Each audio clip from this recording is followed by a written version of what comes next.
why my screen is buzzing, but I'm just gonna go for it. Hello, welcome back to my podcast where I talk about my thoughts. Today I'm gonna talk about why I do podcasts. But I'm glad you're here. Thank you for coming. Thank you for tuning in. I've been thinking a lot lately about why I do podcasts. Not just the surface reason, but the deeper why. And it started, honestly, in those quiet moments after work. You know that feeling when the world slows down, the house gets still, and suddenly your mind gets louder? That's when it hits me sometimes. That little wave of loneliness or nervous energy that just sneaks up on you. It's so funny because you can spend the whole day surrounded by people, constant motion, endless messages and noises. And then, as soon as it's quiet, that emptiness shows up.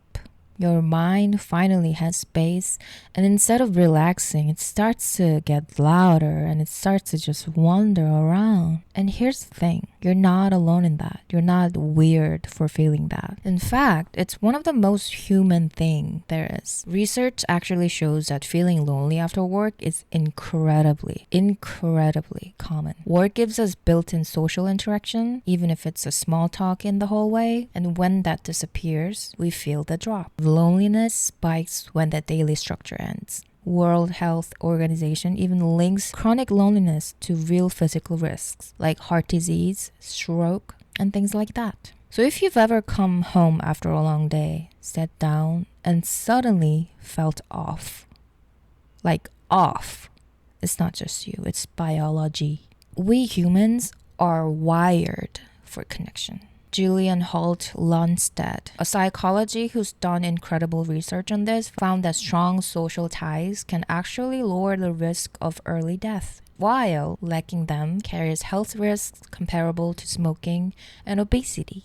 And that blew my mind. It's not just nice to have friends. It's necessary. And that's where this story really starts for me, because once I understood that, I started being kinder to myself. I stopped labeling that evening unease as just anxiety.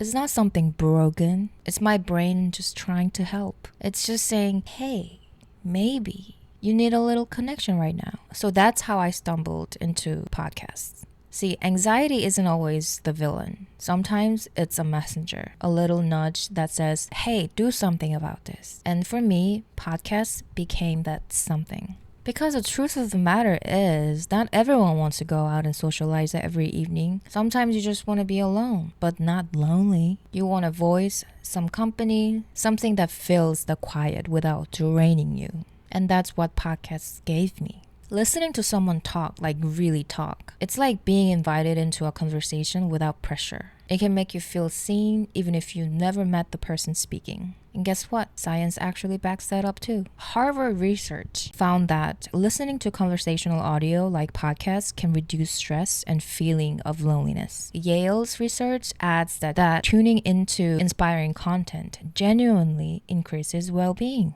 And in another research, they found that listening to motivational podcasts directly boosted people's subjective happiness and quality of life. So yeah, those moments when you're cooking dinner or drying or cleaning the kitchen with a podcast playing, that's therapy in disguise. And that's what I love about this medium. Podcasts lets you connect on your own terms. You can listen when you want, where you want, and to what you want. The World Happiness Report 2025 even found that people who have at least one person they feel close to report 16% higher life satisfaction. And I think podcasts can fill a small piece of that. They actually create that illusion or maybe the spark of closeness. When you listen to someone often, their voice, their stories, they become a familiar presence, right? Even if you've never spoken, there's comfort in it. And I think that's beautiful. But turns out there's another layer to this. I started realizing that connection doesn't always have to come from the other people. Sometimes it comes from doing something that makes you feel more like yourself. For some people, that's drawing. For others, writing,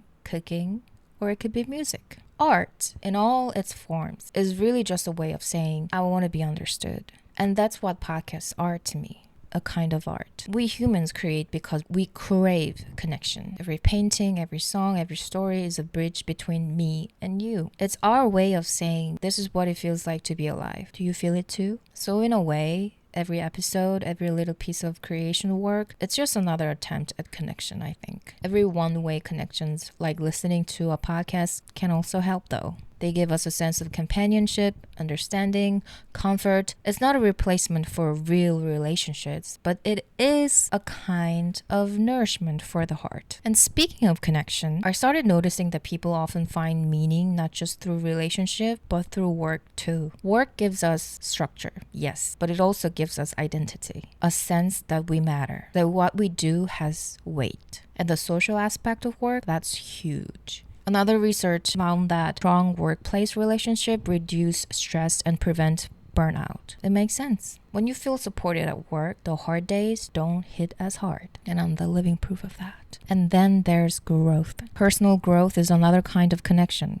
to your potential. Studies in evaluation, in counseling, and development show that when people feel like they're learning and developing, their motivation and commitment soar. So it's all connected, literally. Relationships, art, purpose, growth, they all feed the same human need to feel seen, valued, and connected. And I think that's what makes podcasts so magical. They sit right at the interaction of all of those things. They blend learning, storytelling, connection, and creativity. They give you something to listen to, but also something to feel. Like, think about it. When you find a host whose humor, curiosity, or honesty just clicks with you, you start looking forward to their next episode like catching up with a friend. And when you listen to a certain story, whether they're funny, heartfelt, or thought-provoking, you feel a little more human afterwards, a little more understood.